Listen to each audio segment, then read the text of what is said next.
निधि मिश्रा जी, इंदौर से। महाराज जी, हम ये मानते हैं कि श्राद्ध या तर्पण करने से पितृ संतुष्ट रहते हैं, पर अगर पितृ दोष हो तो हम क्या कर सकते हैं, उनका आशीर्वाद सदैव हम पर बना रहे?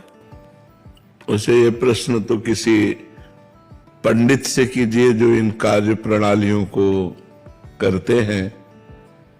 हम ये जानते हैं कि समस्त दोषों से मुक्त होने के लिए, समस्त ऋणों से मुक्त होने के लिए, देव ऋण, ऋषि ऋण, मातृ ऋण, पितृ ऋण, गुरु ऋण, समस्त ऋणों से मुक्त होने के लिए और समस्त दोषों से मुक्त होने के लिए एकमात्र भगवान की शरण लेकर यदि हम नाम जपते हुए अपने कार्यों को करें, चाहे वो पितृ तर्पण हो, चाहे वो श्राद्ध हो, तो इससे सब दोष मुक्त हो जाएंगे, सब पितरों का कल्याण हो जाएगा। सात तरति सा लोकान तारयति, वो स्वयं तर जाता है, लोगों को तार देता है, जो अपने चित्त को भगवान में अर्पित कर देता है, जो निरंतर नाम जप करता है, भगवान की शरण में है। ये उपाय तो हम जानते हैं, लेकिन अब जो शास्त्रीय पद्धति से पितृ तर्पण और श्राद्ध ये कभी करवाया नहीं है, बाबा जी रहे हैं, तो किसी आचार्य पंडित जो करवाते हैं उनसे पूछ लीजिए।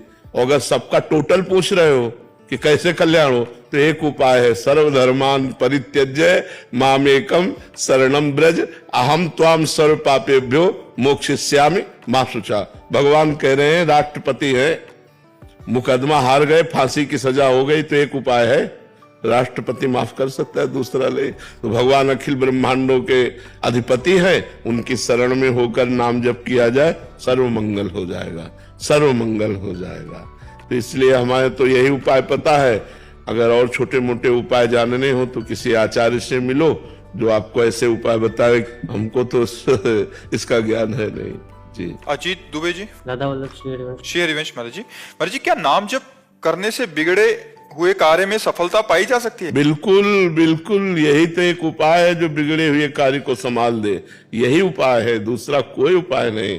भगवान का नाम जब सब बिगड़ी बना देता है, आप जप के देख लो। लेकिन ध्यान रखो, बिगड़ा है 100 ग्राम और भजन है 1 ग्राम, तो अभी बिगड़ी नहीं बनेगी। जब 100 के ऊपर, 100 ग्राम के ऊपर भजन बढ़ेगा, तब आपको फटाफट सब कुछ बनता नजर आएगा।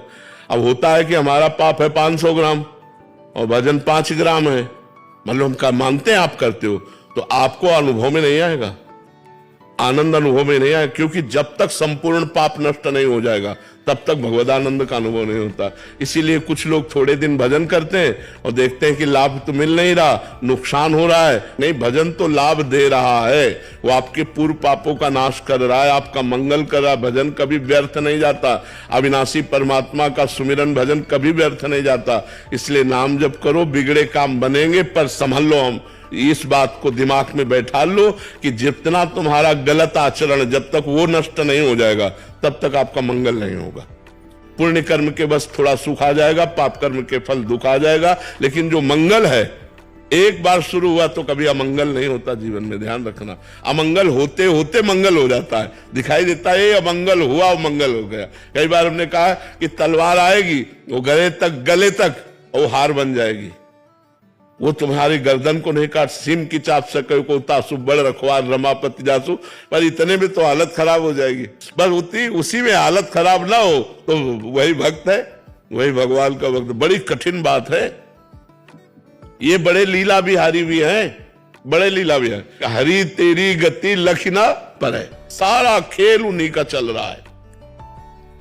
ऐसे हो जाओ और भगवान का भजन करो तो निकल जाओगे। नहीं, ऐसी ऐसी समस्याएं, ऐसा प्रपंच, ऐसी माया की दुर्गति किए हुए जीव की दुर्गति की, थोड़ी थोड़ी सी इंच इंच जगह में भाई भाई को मारे डाला, थोड़ी सी वासना में पति पत्नी के बीच में मन मुटाव, पति पत्नी की हत्या, क्या क्या सब संसार में हो रहा है। अरे भगवान की शरण में हो जाओ, बुद्धि शुद्ध हो जाए तो बच जाओ, नहीं पता नहीं कौन सा पाप कहां करवा दे माया।